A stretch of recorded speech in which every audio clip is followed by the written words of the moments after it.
हस्तिनापुर नरेश, महाराज धृतराष्ट्र के ज्येष्ठ पुत्र दुर्योधन तक पहुंचने के लिए तुम्हें मेरा सामना करना होगा।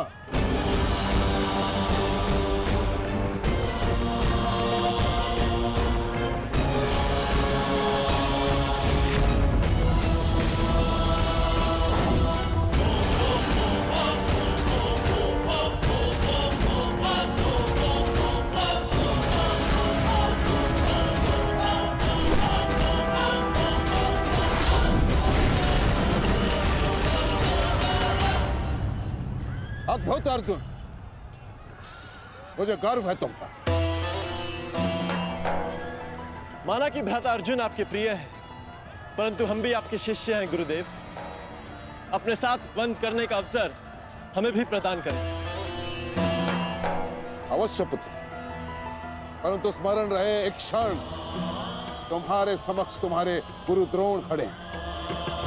द्वंद इतना सरल नहीं होगा, स्मरण रहे। हमारे गुरु ने हमें कठिन कार्यों को साधने की पूर्ण शिक्षा दी है गुरुदेव। तो सावधान नकुल।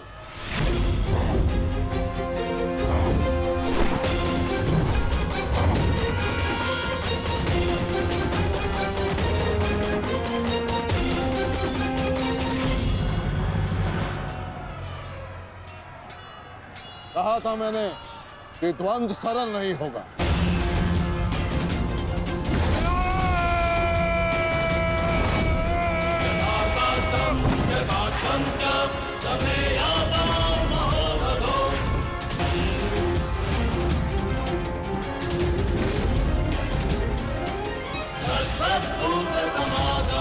मैं आपसे द्वंद करूंगा गुरुदेव।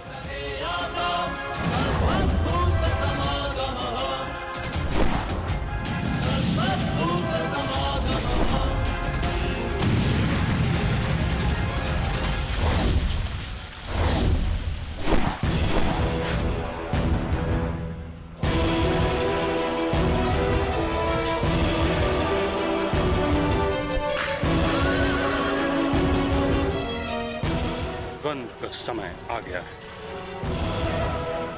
हमें पूरी शक्ति के साथ उनके साथ द्वंद्व करना होगा।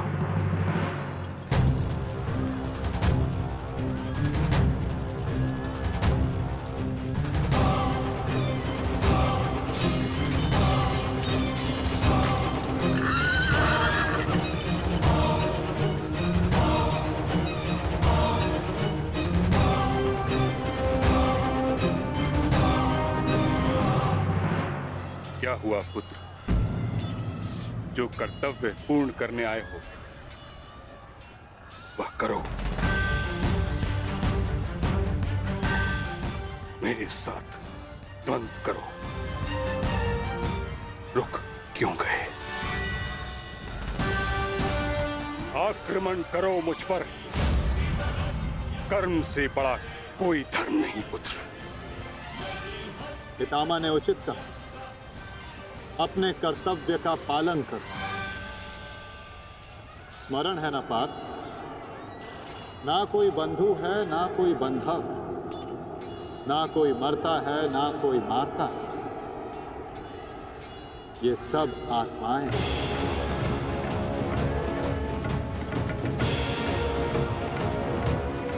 हम सब निमित्त मात्र हैं पार्थ। अब किस अवसर की प्रतीक्षा कर रहे हो? अवसर तो तुम्हारे समक्ष खड़ा है पार्थ।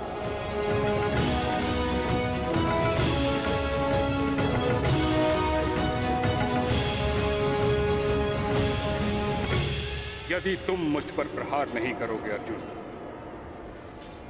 तो मैं करूंगा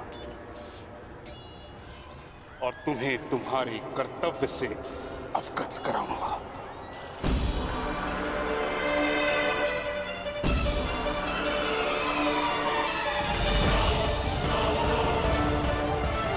अपने प्रेम भाव को अपनी दुर्बलता मत बनाओ पार्थ, अन्यथा तुम्हारा यही प्रेम भाव तुम्हारी पराजय और अधर्म की विजय का कारण बनेगा।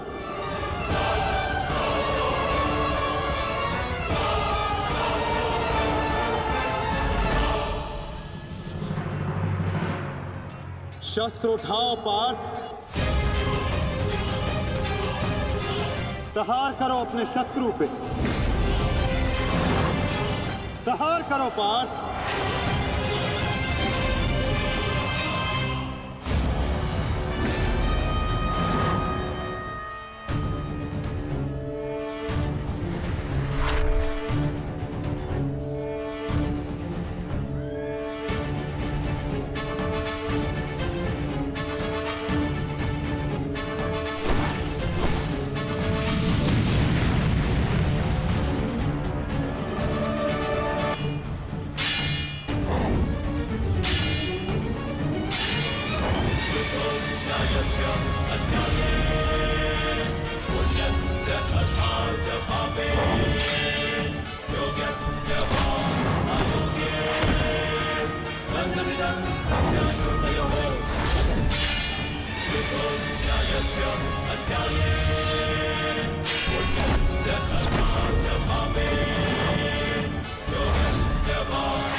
एक ही अस्त्र है जो इस भ्रम को तोड़ सकता है,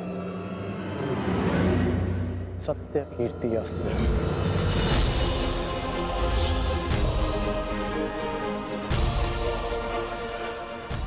सत्य कीर्ति अस्त्र।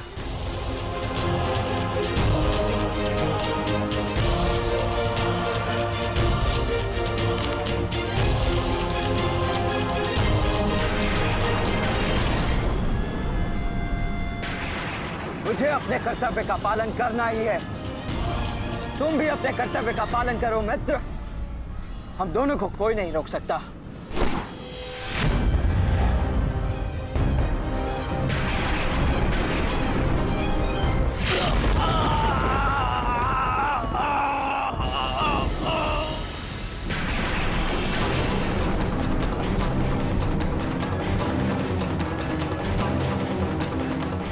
रुक जा वृषसेन, मुझे विवश मत करो। मैं केवल वो कर रहा हूं जो मेरे वश में है।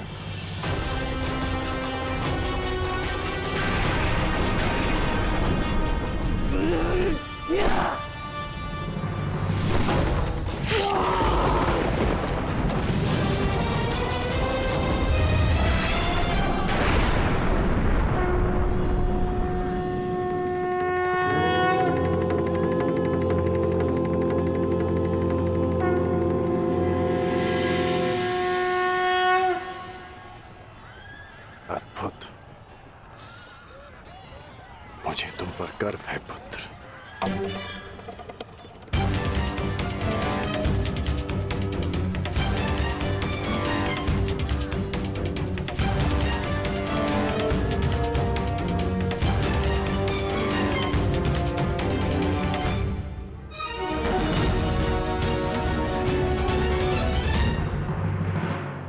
क्या सूचना है बताओ। अंगराज, मैं वो बताओ मुझे। कुमार वृषेण। क्या हुआ वृषसेन को? बोलो। युद्ध में बुरी तरह घायल हुए हैं।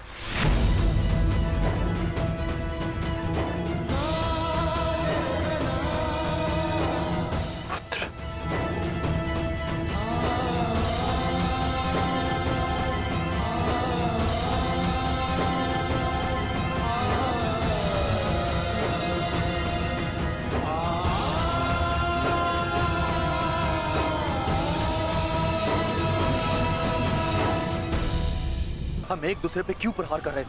अवश्य कोई माया थी जिसका अंत हुआ। आओ आओ, शत्रु हमारे प्रहार की प्रतीक्षा कर रहा है। चलिए कुमार।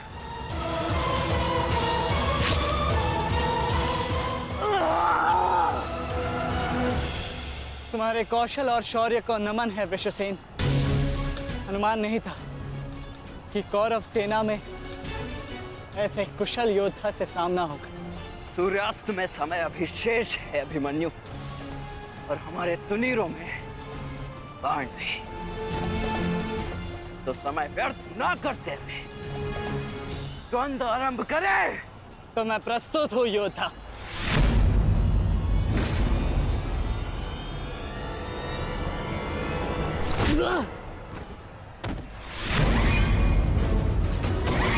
तेरे पिता की माया का अंत हुआ बालक, और अब तेरा अंत होगा। या!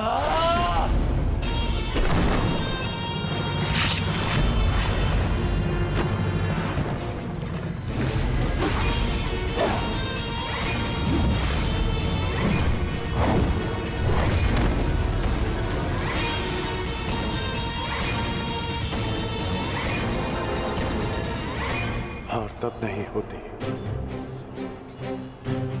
जब मनुष्य पराजित होता है। हार तब होती है जब वो हार मान जाता है। हार मत स्वीकारना पुत्र। इस कुरुक्षेत्र की भूमि को, इस महाभारत के युद्ध को तुम्हारी आवश्यकता है। अभी बहुत द्वंद्व शेष है। उठो, अपने क्रोध को, अपने साहस को, अपने विश्वास को एकत्रित करो। उठो और युद्ध करो। उठो पुत्र, उठो पुत्र, उठो पुत्र।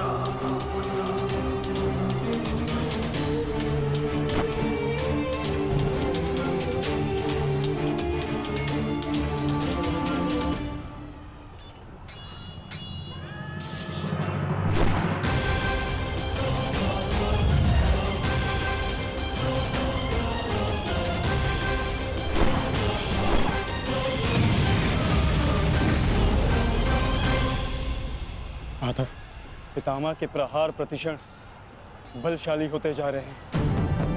हम उन्हें बहुत समय तक रोक नहीं पाएंगे। रोकना तो पड़ेगा पार्थ। जितना समय तुम इन्हें रोकोगे उतना समय भीम को मिलेगा कि वो दुर्योधन को परास्त कर युधिष्ठिर के समक्ष आत्मसमर्पण करने को विवश कर सके।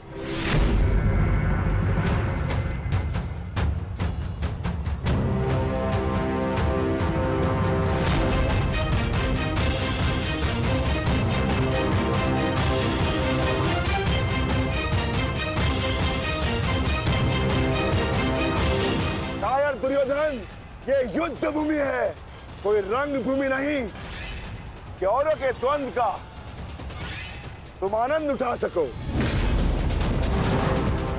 क्यों दुर्योधन, कायरों की भांति क्यों खड़े हो? आओ और आकर मुझसे युद्ध करो।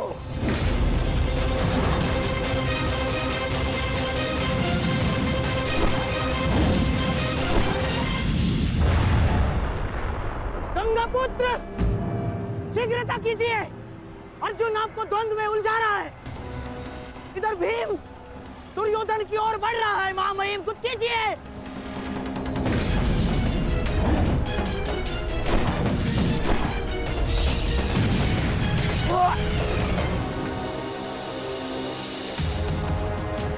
साथी,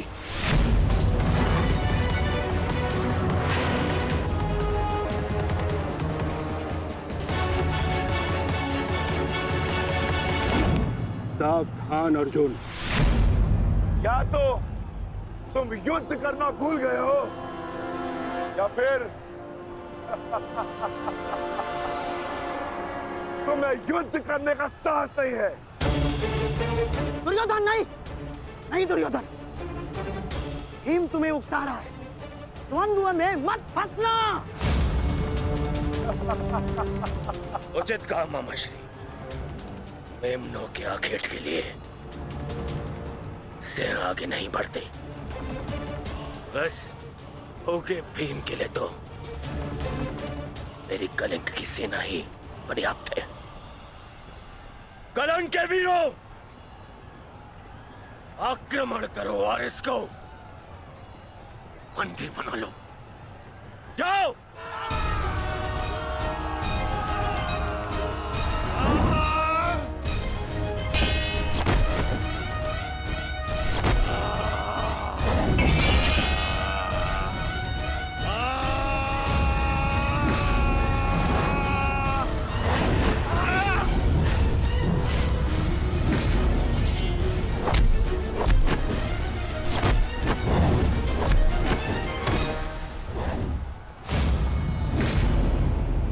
दुर्योधन, बस ये इतने से थे।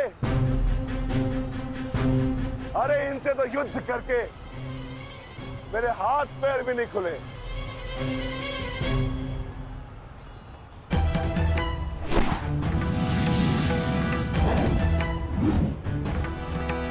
आप नियम भंग कर रहे हैं आचार्य। आप एक साथ दो पर आक्रमण नहीं कर सकते। स्मरण रहे कि युद्ध के नियम के अनुसार दो योद्धा एक योद्धा पर आक्रमण नहीं कर सकते, परंतु एक योद्धा दो योद्धाओं पर आक्रमण कर सकता है। सहदेव,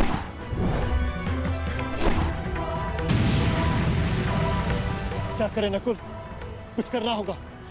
हमें गुरु दौड़ को रोककर अधिक से अधिक समय भ्राता भीम को देना होगा।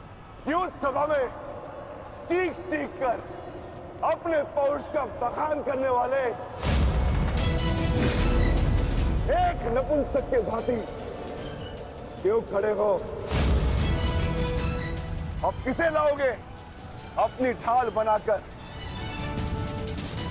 ये विकोदर भीम तुम्हारी हर ढाल को तोड़कर तुम्हारा अंत करेगा। मैं तुम्हारे प्राण लेकर रहूंगा कायर दुर्योधन।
उठकर प्रहार करने का सामर्थ्य शेष है काकाश्री, या पराजय स्वीकार करते हैं? जय और पराजय की चुनौती बराबरी के योद्धाओं को दी जाती है बालक। प्रतीत होता है कि अभी तक तुम्हें कोई समर्थ योद्धा नहीं मिला।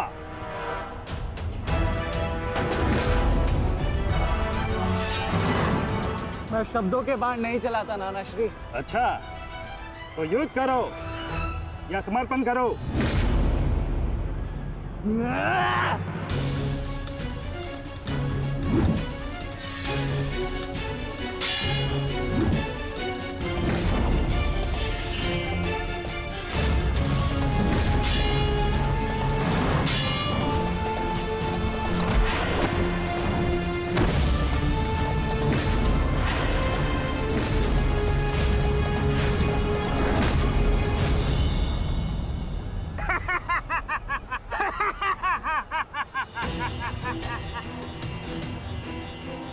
क्या हुआ, थक गए? अरे ये उस मूर्ख विराट पुत्र उत्तर की संगति का प्रभाव है। ये उसे भी यही लग रहा था कि मेरे समक्ष वो कुछ कर दिखाएगा, पर मूर्ख मृत्यु को प्राप्त हो गया। मृत्यु को चींटी की भांति इन्हीं हाथों से मसल दिया मैंने उसे। पीछे हट जाओ अभिमन्यु, अन्यथा उत्तर से कहीं पीड़ादायक मृत्यु मिलेगी। मृत्यु। तो ये समझिए कि आज उत्तर का प्रतिशोध पूर्ण होगा।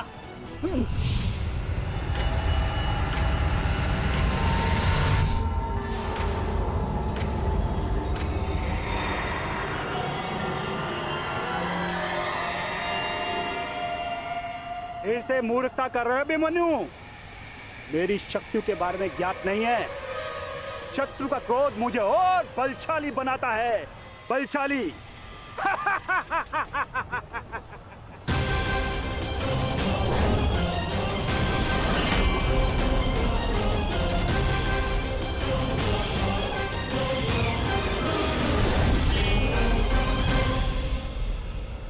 इतना ललकारने के पश्चात भी तुम रथ पर चुप कर बैठे हो दुर्योधन। मैं भी कैसा मूर्ख हूं, एक नपुंसक के वध की प्रतिज्ञा कर बैठा। आज तुमने यह सिद्ध कर दिया कि तुम एक क्षत्रिय नहीं बल्कि एक सावधान! क्रोध से भरे कुमार भीम अब युवराज दुर्योधन की ओर बढ़ रहे हैं महाराज। मेरा दुर्योधन किसी संकट में तो नहीं ना? कहीं ऐसा तो नहीं कि भीम युद्ध के दूसरे दिन ही पांडव पक्ष को जय श्री दिलवा दे?